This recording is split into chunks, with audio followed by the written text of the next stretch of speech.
Hello guys, it's been a couple of days actually. Got a new haircut, as you can see. 30 kwai, not bad, right? It's about £3, $5 roughly. I'm a bit off probably on that conversion, but it's been a productive few days. Last few days have been really good.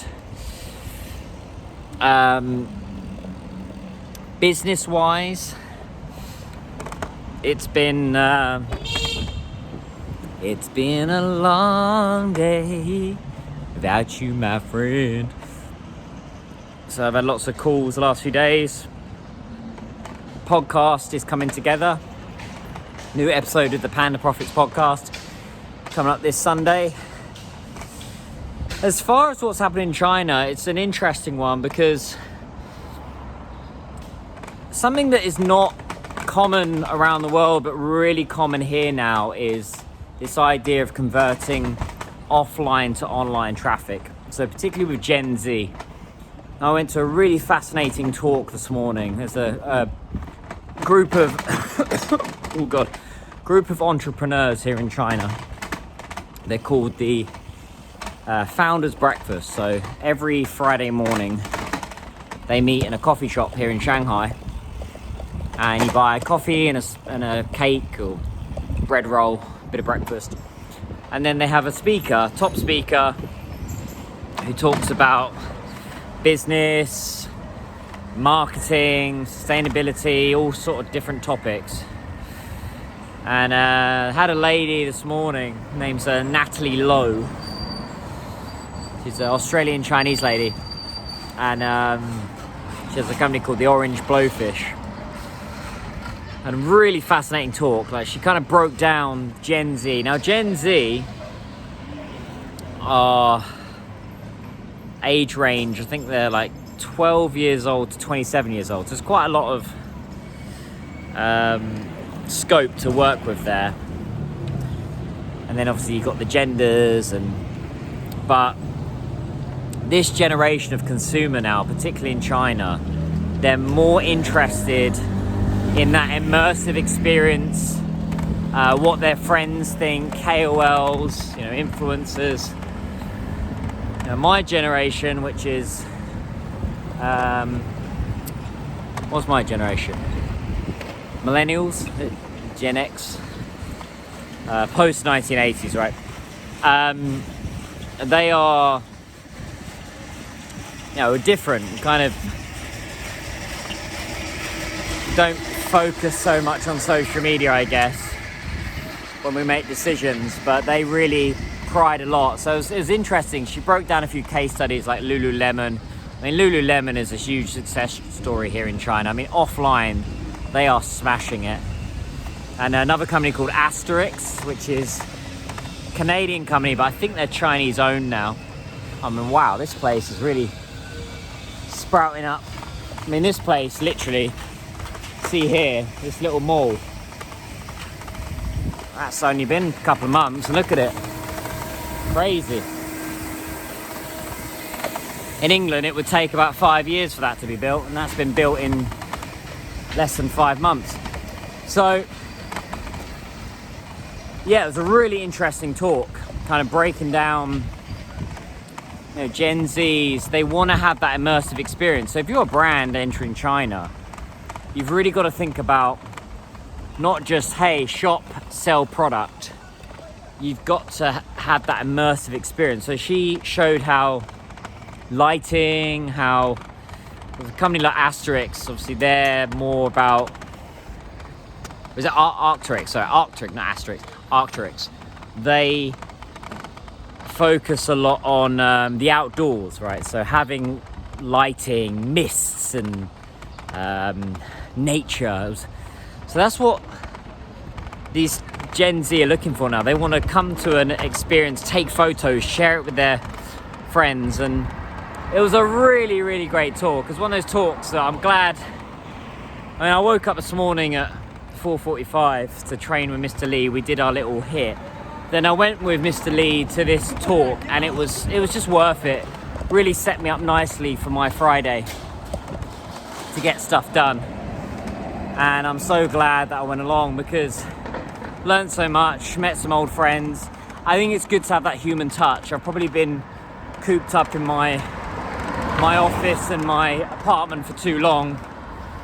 But just because, not to be arrogant, I've just been killing it online recently. I've just had so much business coming in because of these vlogs and because of the Panda Profits podcast, because of my funny British videos on Chinese social media. I've just been bringing in so many deals that offline has kind of taken a back seat. But now I've realized probably I need to get out to an offline event, not every week, but at least every couple of weeks now, just to get your face out there a bit. And it was really beneficial talk. I learned a lot. There's some really great people in Shanghai at the moment, like people doing really cool businesses. So yeah, we'll see. I might have her on the podcast. We're kind of discussing it right now. We'll see. I've got some really juicy guests lined up for next week, and hopefully we can get something going. But yeah, this idea of the Gen Z in China, they're similar to the West, but in China, it's a lot more about that, I'd say, immersive experience. You know, if you were to sell, I don't know, let's say a British brand, someone like Burberry, right? Burberry, selling Burberry in China is very different to selling Burberry in the UK. So in the UK, you just have your shop and that's it. But here, they want to make it a real immersive experience. She actually gave a really good case study of LVMH. They have just set up a Michelin star restaurant. Again, they're a luxury brand. They don't really do food. But LVMH, they have just set up the Michelin star restaurant in Chengdu. Now, Chengdu is kind of, I wouldn't exactly call it first tier. It's like second/first tier city, but lots of cool stuff happening in that city, in Sichuan. A young kind of city, young people, a lot of young upcoming people living there. And that Michelin star restaurant apparently has got a backlog of like 3 months just to go to that restaurant. So there's some really interesting things happening in China right now that is not really being reported. And I think it's a real shame because, you know, they keep going on about Chinese economy and all this kind of stuff and brands pulling out. The brands pulling out, honestly, it comes down to not having good partners. Didn't have partners like me. To be honest, like, let's just say there's a British brand that I worked with before, and I've just heard that they pulled out of China because they just went with the wrong partners. You know, they really messed up and had such a great product and just got arrogant. Didn't really recognize that, you know, you need to have especially when you're a brand selling online, you can't just rely on the digital. You've also got to do a bit of offline. You've got to do pop-up stores. You've got to have a combination of the both. And China, you can't have a 1-year plan with China. You've got to have at least a 3, 4, 5-year plan, because first year might be tough. Second year might be even more tough, but then by the third, fourth year, you might get some success. You know, China takes time. And a lot of brands in the West now are just thinking they want overnight success. And I don't know if it's society, culture, but I'm very direct with brands now. I say you've got to really invest, at least you've got to have a 5-year plan with China. You can't just think, oh, in a year and let's see how it goes.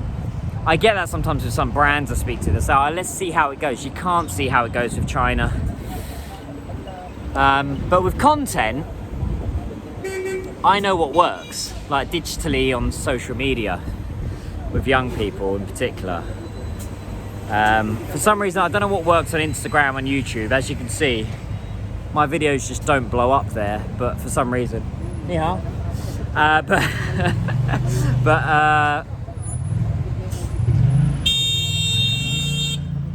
So for Gen Zs and young people in China, I kind of know what they're looking for. They're looking for edutainment, right? They want to learn something, but they want to be entertained at the same time. And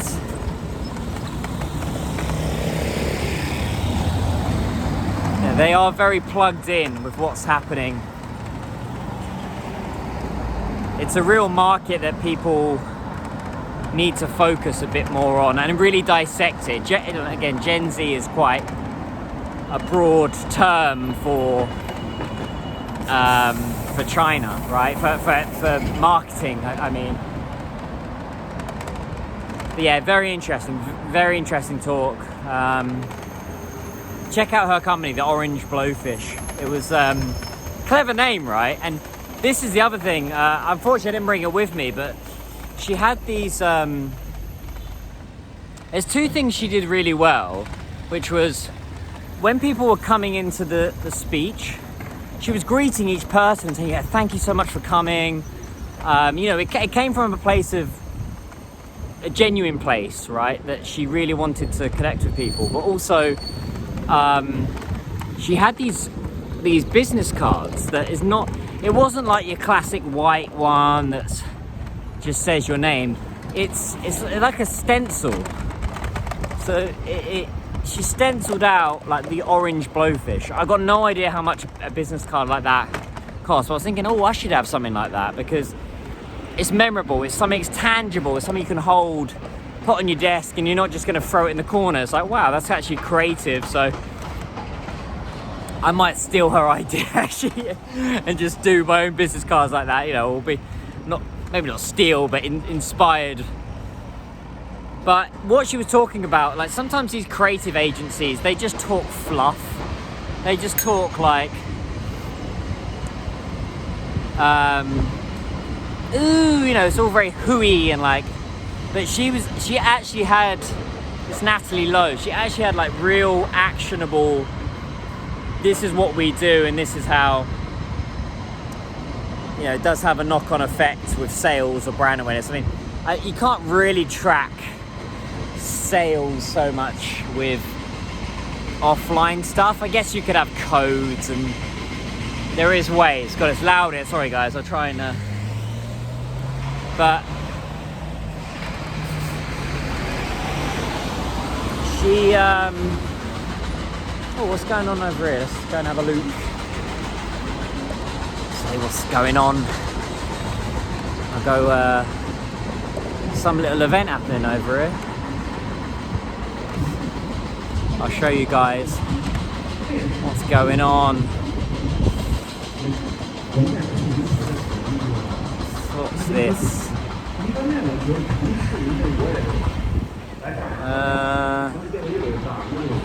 The Xintiandi Design Festival. Hybrid Playground. There you go.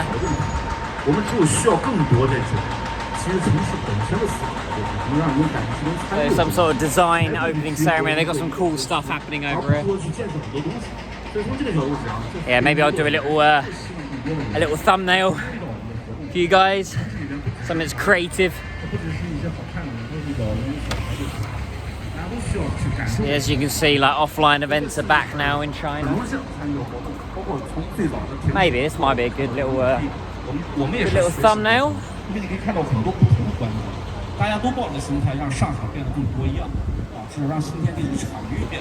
Maybe, we'll see. My Feng Mian, Bai De Han, Xiao Hong Shu, Bai De Han, Bai 是的 Bai， 到这里的翰林院的翰，白德汉。现在我叫什么名字？嘿嘿嘿。So感谢你的支持。Yeah, so I don't know what's going. It's like some sort of outdoor, I don't know, design event. So you're finding this now in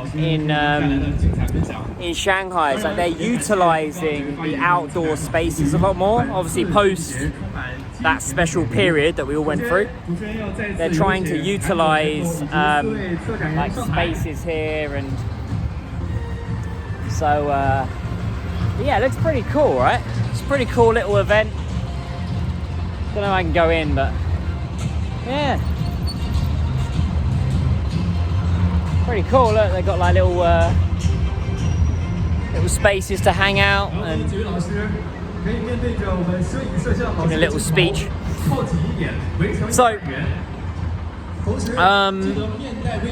yeah. So topic today, Gen Z, important market. And then this is a new one I heard. I hadn't heard this phrase, but the kind of post 2012s. By the way, Gen Z are up to 2012. I didn't know this. But anything post 2012, they're called Gen Alpha.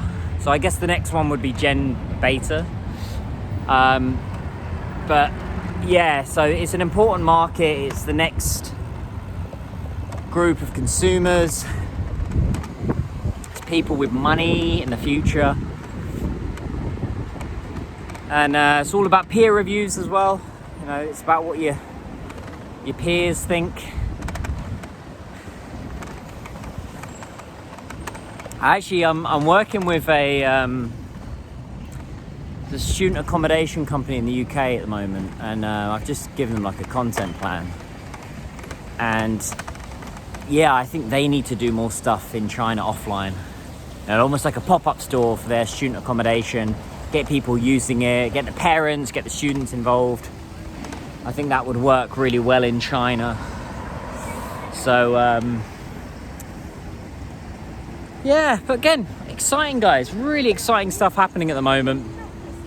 And this Natalie from the Orange Blowfish, she said something quite interesting. She said, what she says to her clients all the time, like, just come out to China, come and see this place. She does little tours for her clients. Like, she'll say, look, we'll take on a little tour, what's happening in Shanghai. And I think if you're seriously considering China, or even if you have had an interest, like, come along guys, there's so much happening here. It almost feels like 2018 was really that year where everything was bubbling here, and it's feeling like that again. So come now, like, don't wait another year and then you're going to miss all these opportunities. This is the time. You know, China's going through like a second post that special period.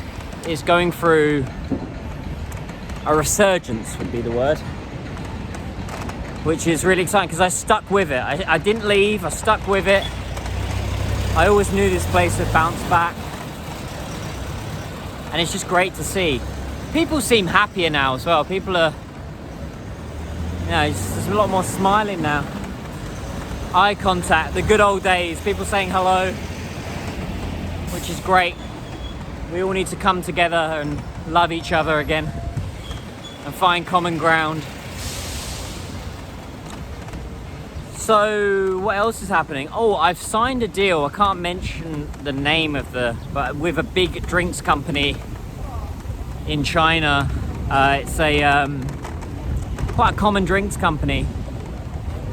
So I'll be doing some videos for them soon, which is good. Getting a lot more a lot more partnerships coming through my channel recently. I think it's just I've just been consistent. So Little Red Book, Xiaohongshu, Douyin, WeChat has brought in a lot of great deals recently. So I'm actually turning into an influencer again, which is great to see. Doing more kind of lifestyle content and kind of playing off the Chinese culture, British culture. I think that's a really good topic to always explore. So that's what I'm working on right now. Some more content, getting it up, both for my video, you know, for my own channel, but also for the Panda Profits podcast. So yeah. Cry. Oh, no, it's Hongdong. So, yeah, all is well, guys. So if you've got any questions, feel free to drop me a comment. Let me know what you think. What's your view on China, Gen Z, brands? And I'll have some more updates tomorrow. I'm filming tomorrow, filming the videos tomorrow. So we'll see. And yeah, guys, hope to see you in the next one. So take care, love you all, smash that like, smash that subscribe, and I'll see you tomorrow. Take care. Jayo. Zaijian. Bye bye.